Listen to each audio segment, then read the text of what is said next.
Hey everybody, welcome back. Devin, the OG, the original Grognard here, sitting back down at the computer table. And I tell you something, I've been having a blast with the John Tiller ACW, American Civil War, for those of you who may not know that series.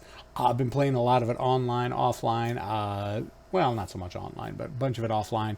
Um, and after my last battle, last series of videos I did on Perrysville, I was thinking of going through the entire Chickamauga campaign, but looking at it, most of the battles, especially in the campaign game, have the Union on defense, and like we saw at Perryville. And that's not really exciting to watch and or play because as the defender, you're just kind of sitting there reacting to what the attacker does. And as we all know, the AI in Tiller games are not the best. So it eventually just ends up turning into a shooting gallery, which we saw in the last video. So instead of continuing, I am continuing the Chickamauga campaign playthrough. I'm just doing it offline. I have, however, switched over to my campaign Atlanta gameplay, and that's what we're going to be looking at today. Yes, Sherman's march to the sea, when Sherman swore to make Georgia howl, and he did. I've actually already done a couple battles in the campaign. The campaign starts off with Rocky Ridge. And I had two options. I could go the historical route, or I could try moving one of the corps around the northern end of Rocky Ridge Mountains instead of going around the southern end. And that turned out, it wasn't that bad. My forces that were on the west side of the mountain, for the Rocky Ridge face, they got stopped cold. I mean, I was not even able to advance beyond my starting lines. I was barely able just to hold my own victory locations. The corps that I flanked around did much better. They basically won me the game. They managed to get down to the one city. I can't even remember the one city that the Union forces were trying to get to. Got to that. Fine. Boom. Won that one. Then the next battle, Rusik, I just watched a video to try to remember the name of this. I think it was Rasika. That was more of a defensive fortified position. I played it once and got my ass handed to me. Rebels were up on the hills and behind embankments, and I learned a very painful lesson. Don't try to advance a melee across an embankment. I would be throwing 500-600 men at a disrupted rebel unit with about 100 men, and I would take like 150 casualties, and he'd take like 30 or 40 casualties. So that was a painful lesson, not to try to melee across embankments. Lesson learned. The second time I played it, I went with the non-historical and took second division, instead of having them in the reserve, placed them on the far Union left flank, which was the rebel right flank, and that was very weak, and that I was able to curl their line with those units, and that allowed me to break through on the ridge line. Of course, I also sat back for like 20 turns and kind of at maximum rifle range with a single line of units, shot back and forth. I was taking bad losses, but not as bad as when I charged across earlier. And of course, the computer being a computer pulled a bunch of guys off the embankment. I think because my second division on their right flank was starting to roll their right flank, so they were pulling the units off the line to try to rush up there to keep that, which allowed me to move my troops over 4 or 5 hexes of clear open terrain, and managed to get up onto the high ground. Didn't capture Rasakau, but I really didn't need to. For the most part, by the time the scenario was done, I had a Union major to victory just through casualties. Of course, historically, that would have forced the rebels to retreat. And now what we're going to be doing is stepping into the third battle of the Atlanta campaign, which is Cassville, or Adairsville. Again, apologies to my southern viewers, because I am not really good with names. Depending on whose side you're on, it's either known as Adairsville or it's known as Cassville. I think the South referred to it as Cassville because this is actually the village of town right here. And I think the Union referred to it as Adairsville, as Adairsville is, I think, further north along here. Basically, this was a chance for the South to try to cut off one of Sherman's basically at this point Sherman had, I think, 4 or 5 columns, and this was the easternmost column that they were going to try to pick off, that the South was going to try to pick off and destroy it. And if they could have, that could have put all the other 4 corps in danger and possibly forced Sherman to retreat.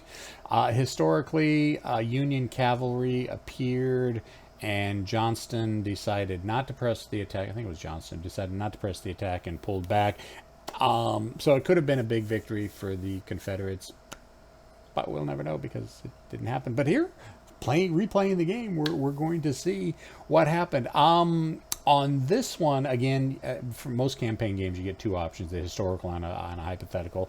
I'm pretty sure I went with the hypothetical, which brings in some reinforcements that the Union figured out there were Confederate forces in the area. So Sherman detailed one of his divisions to break off from his next over column marching south and to go over to reinforce the advance on Cassville. So we're going to see what happens with this. Not sure if we're going to get into any gameplay in this video. This is just going to be more setting the ground, taking a look at the lay of the land, and finding out what's going on. Now, if you'll notice, we're already at turn 2. Well, yeah, my guys don't even show up till turn 2. Confederates got to do something on turn 1. Fog of War's on. I don't know what they're doing. But so here we go. We're stepping in turn 2 of 27. So this is a little bit longer than Perryville, and I'm hoping this will be more exciting because it's going to be me actually maneuvering troops rather than just for the most part sitting back and I'm blowing huge holes in the gray line that's coming at me. So let's go ahead and let's look as far back out as we can. Not that big of a map. I mean, really, when you get down to it, compared to other maps in the Tiller, not much. However, I think most of the action is going to be about from here north. I don't think I'm going to be engaging much beyond Cassville itself, and I doubt I'll be getting over here to capture that rebel position. That's only worth 50 points. But all right, so we do have some hilly terrain. Let's zoom in a little bit. Let's take a look at where my reserves are coming in before I start doing much more. All right, scheduled.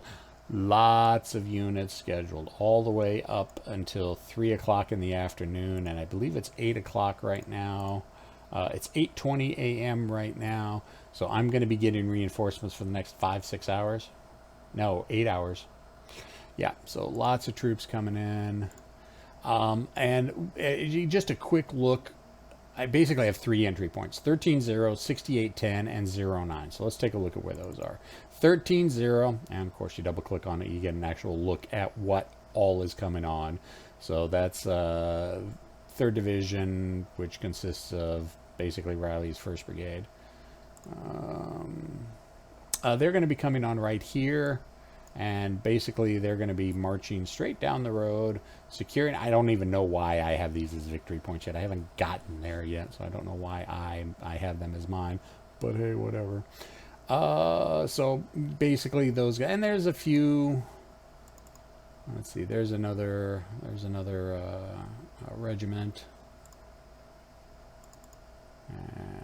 or not a regiment, a division. No, that's part of a division. 2nd Brigade. Brigades. Regiments of the smaller units. That is a regiment. Then the brigade. Yeah, okay. So, 3rd Division is going to be coming on there, under Cox. But there's not a lot of them. I mean, if you could take a look, there's 4 units of reinforcements. I've got basically two brigades and some artillery and some supply that are going to be coming on there.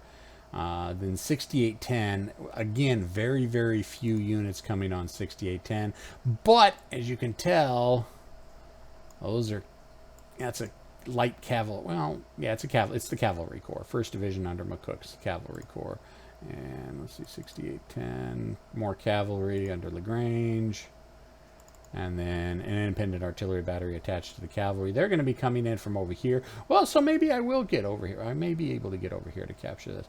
But the biggest chunk is Hooker's Brigade, or Hooker's Division, or Hooker's Corps. He's Major General. 12th Corps, Army of the Cumberland. And that's where a vast majority of my reinforcements are going to be coming in right here. So I don't know if I'm going to take them up this road and then down, or take them and clear the woods, then start moving down through this little culvert here, this little valley. Actually, that may not be bad. Take them down this valley until we get to this open area of Two Run Creek. And then maybe even push them down here and flank Cassville from the left. And of course, it's all going to depend on what the rebels do. And no plan survives the first contact, or no plan survives the first shot being fired. So that's kind of the whole gist of it. My cavalry is going to be coming over here, try to capture this victory point and maybe threaten the rebels' right flank. I got one division's worth of troops coming in here, but the bulk of my forces is coming here, so we're going to try to sweep here, and then depending if I doubt I'll be facing any rebels here, but I think I'm going to take them and hook them down this way. So yeah, I think that's a good idea. Again, we've got this ridge line here. It's not really a ridge line, it's a hill. We got this hill right here where I would expect the rebels to put their, if it were me, I'd put my main line of resistance along this hill right here on the forward side. Maybe even a reserve back here on this hill overlooking Cassville. Now, if we take a look way zoomed in, we take a look at the female college right here. Nice stone walls. That'd be a good place to put a defensive position. And then over here, the cemetery, again, kind of a little bit out of the way from Cassville, but again, a very nice fortified position. So we'll see what happens with that. Let's see, is there anything else? No, I don't think there's anything else. Let's go ahead and jump into the turn one. Let's go ahead and do my reserves. Let's see, units, what has arrived? So yeah, we've got everything arriving at 13-0. These are all the units that are arriving this turn. Oh, that's cavalry. Ooh, so I do have a little bit of cavalry up here. So let's go ahead and let's do them one at a time. Oh, that's Schofield. That's the it's the corps commander. I don't think. Okay, so he's got 50 men of cavalry. So let's just go ahead and move him out of the way for now. Have I got my sound effects off? I do have my sound effects off. Let me turn my sound effects back on. So let's just go ahead and move them right there for now. And turn them facing, because we don't want them blocking up the roadway. So let's see, next units arrived. Brigadier General A. Hovey, what does he got? Looks like he's got 1st Brigade under Barter, and he's the division commander. So let's take the division commander and move him to the side for a little bit. There we go, there's my sound. And using Ross's method, if you don't know my buddy Ross from Napoleonic PC Wargamers, go check him out. He's got a Facebook group, he's got a YouTube channel that he runs. He does Napoleonics primarily only, I think. And honestly, I got a lot of good information from him, because Napoleonics and ACW are very similar. Ball and musket rank warfare. There are some differences. He has got kind of a house rule that he runs with, and I kind of like running with it as well, as much as I can. Units in column formation, only 1 unit per hex, just because if you're just marching along a road, and these hexes are, 100 yards, you're going to be strung out. So you're not going to have 800 men in column formation on the same stretch of road. So, but what we can do is, we're just going to take one of these guys, and we hit the Alt button, and we hit a target, and that takes the entire formation and basically puts them in a column formation. So I've still got a little bit of movement left, so let's keep moving them up. And it's great because it just beep, beep. You can go hex by hex, and it takes the entire brigade with them. We got 2 movement points left. Yeah, let's go ahead and go up there. We don't like the brigade commander being in the lead, so let's put him in the middle. And so that kind of speeds up movement. It's a little bit more realistic and historic. Although in his latest video, he's doing a massive, Ross is doing a massive Waterloo campaign, and they've even come up with another rule that if units are in column formation on the road, there needs to be 1 hex empty between each of them. I'm playing against the computer. If I was playing against another player, I may like that as a general rule. But since I'm playing against the computer's not going to be playing with those house rules. So why? Although I probably should, because that'll give the computer a little bit of advantage. And I would like to say, where's the AI? I do. Whoops! I did see. That's why I'm glad I checked this. I want to give the rebels a 20% advantage. Now that doesn't make them act any smarter. It just changes the dice rolls. So they get a little bit better dice rolls. I get a little bit better, worse dice rolls. I found 20% to be what works best for me. I go to 25 or 30, I start getting my butt handed to me. One of these days, what I'm going to do is I'm just going to go through and play a series of games, and every time I beat the computer, I up their difficulty by 5%, and every time I lose, I jack it back down by 5%. Maybe a campaign in the future. All right, so we got that formation there, and I love that blue color. I really do. So arrived. Okay, we've got another brigade, 2nd Brigade under McQuister. Again, the E quality. Oh, wow, look at this. E-E-E-E-B. The 99th Ohio is the only... Okay, so we'll take that as the lead unit. And again, we'll do the alt and just have them march out. And how... Since they all came on and stacked up behind him, I'm going to get a traffic jam here. Because they have already expended a certain number of movement points just following in behind these guys. So let's find where the leader is. McQuiston's right there, Colonel J.C. McQuiston. That's fine. We'll leave him right there. Okay, here's the division commander. And again, you can turn on the highlight to see his subunits. And then hit C for his command range. So we're going to want to start moving him up a little bit just so... you know, he's marching alongside the troops as they're marching forward. So that'll at least keep the leaders in command range of the division commander. And of course, the corps commander, Schofield, right here. Let's go ahead and hit command for him. Yeah, he's got a massively huge command radius. So as long as the entire division, or the divisions, because you could have 2 or 3 divisions, but as long as this division stays relative, or he stays relatively close to the division, I mean, look at the command radius. He's not going to have any problems giving commands to his division commanders. And of course, we want the division commanders to be near the corps, and the corps commanders to be really near their brigades, or not the corps commanders, brigade commanders to be really near their brigades, because they only have like a 3 hex out from their radius. All right, so now we're going to start running into a traffic jam. Because I'm going to have Brigadier General Judah popping up. He's going to be all stacked right here, but as we're marching down the road, and even, yeah, they can't even move. They came on with 0 movement points. And Strickland and Hescarl, they're all going to be there. Does it make sense? No, not really. You would never have that many troops piled up in 1 hex.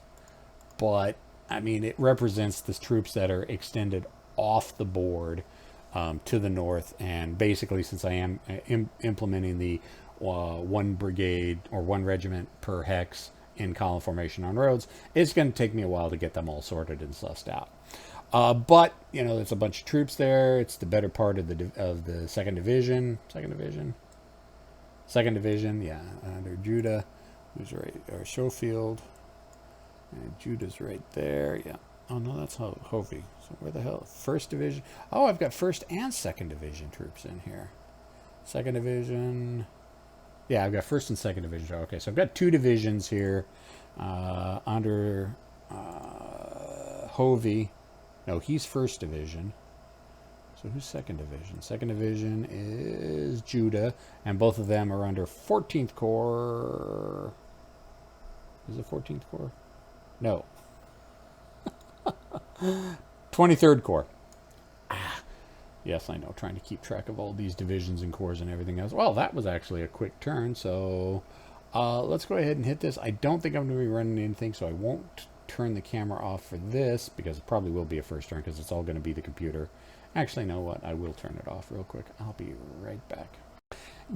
Yeah, it took the computer about 5 seconds to do a turn. Reinforcements have arrived. Turn 3. Let's take a look at let's see where they arrived. Oh, yeah, okay, so there's the rest. I'm gonna take a while. I'm gonna be taking a while sussing these guys out. But we did get Brigadier General McCook, and he popped up over here. So there we go, cavalry. Do love seeing Union cavalry. CB, not bad. Okay, so not bad. So that's 1st Brigade under Dorr. So let's go ahead and let's see, where are we going at? We want to go that way. Now, do we want to come straight down this road here and then peel up, or cut up by the Vinnon House and then take this road, take the Pine Log Road? I think we're going to want to go up north and then cut around and take the Pine Log Road. I think that's, I'd rather approach it from this direction than down here because it's closer to possible Union rebel forces down on Canton Road. So let's just go ahead and pick one of the guys and we'll do the column march. Let's see if I can turn those off. They may get strung along with it anyways. Oh, yes, disrupted. Why is he disrupted? Moving through the woods? Let's take one unit and see what happens. I don't know why those guys got disrupted. They shouldn't have gotten disrupted. They haven't even crossed the river yet. Disrupted units. Huh. Yeah, I don't know why. Alright, but let's see what we have here. We've got 1st Brigade under Dorr. So let's take Dorr. Kind of move him up to the 2nd in line. And then we'll take McCook, 1st Division, because I know I'm going to have more reinforcements. Let's go ahead and leave him right there for now to be command as the follow-up units come on. I really don't know why they disrupted. Alright, so let's go ahead and get all these guys. Whoops. I always keep forgetting to click on the hex, so when the map zooms in, it goes to the hex that I clicked on. So let's go ahead and just keep moving these guys. Let's move it hex by hex so I can keep an eye on them. So they're crossing that hex right there, and there's no bridge there. That's just a stream. So they're crossing the stream, but they're in column formation so they don't get disrupted. Okay, if they'd have been in line, pretty sure they'd have been disrupted crossing that stream. So let's just keep, whoops. Forgot to hold the Alt button down for that. Let's just keep moving these guys up. Let's see, take a look at the lay of the land. Yeah, let's get, let's move them right there. I have no idea where the rebels are at. Not a freaking clue. So I can keep advancing them in column formation, or I can put them in line formation and have them start moving up in line formation. You know what, let's do that. I don't think I got the movement to do it now. Yeah, movement allowed exceeded. Alright, let's put these guys... Let's get these guys into formed up into a line and get them in line formation, and they can kind of be. Of course, I'll probably get disrupted going across the river, but we'll see. All right, so let's take this brigade, McQuinston's, and let's go ahead. Yeah, there we go, like that. That's better. That's what we like to see. Because it only costs one movement point when you're in column on the road, so we'd like to see that. Let's. What else have we got? Have we got more of 2nd Brigade here? Don't think so. That's all 1st Brigade and 3rd Brigade. Okay, here we go. 2nd Brigade. Is that the 2nd Brigade commander? Dink, dink. No. That's the 2nd Brigade. Under 1st Division. So who is that? Sometimes I don't understand. Sometimes, yeah, no, that's 3rd Brigade under Strickland. 2nd Brigade under Haskell. 2nd Division under Judah. Oh, that's right, I've got 2 divisions here. That's 1st Division. Yeah, that's 1st Division. Okay. Let's go ahead and move him up here a little bit. Keep him more towards the front. These guys, the Corps Commander... I always like to try to, I kind of role play out, try to find where a good position for my corps commander would be, but I'm not going to worry about that right now. So what is that? That's 1st Division in the lead, so let's find some 1st Division troops. That's all 2nd Division. 2nd Division. Well, maybe this entire... Okay, I guess this is all 2nd Division. Every unit that's stacked up in that hex is 2nd Division. Let's go back to the top of the stack. Yeah, 2nd Division. All right, so let's go ahead and take 1st Brigade to 2nd Division. And let's see, they've got 12 movement, D, E, D, D. Freaking crap quality Union troops again. Let's get them moving up the... Okay, well, that was it for them. So 1st Brigade, that was it. Well, let's go ahead and take that Union. There we go. Sometimes it's a little bit difficult to get these formations sussed out. Yeah, 1st Brigade under McLean. And I'm holding the Alt button, but it's not pulling all the units with them. But that's okay. I believe that's all of... Oh, well, okay, there's another 1st Brigade. McLean, right there. Love that I can tell with the colored units, or the colored bases. So that was 1st Brigade. McLean, we'll get him. He's here. Let's go ahead and put him near the front of the column. All right, let's see. Where's 2nd Brigade? 2nd Brigade under Haskell. We'll put 2nd Brigade under Haskell up next. And of course, we're only going to get 1 unit moved out for that. All right, so yeah. Let's take Schofield. Where do we want to put Schofield? I mean, eventually, I probably want to work him up into this wood line here, so he can look out, kind of over the ridge line. Well, let's keep him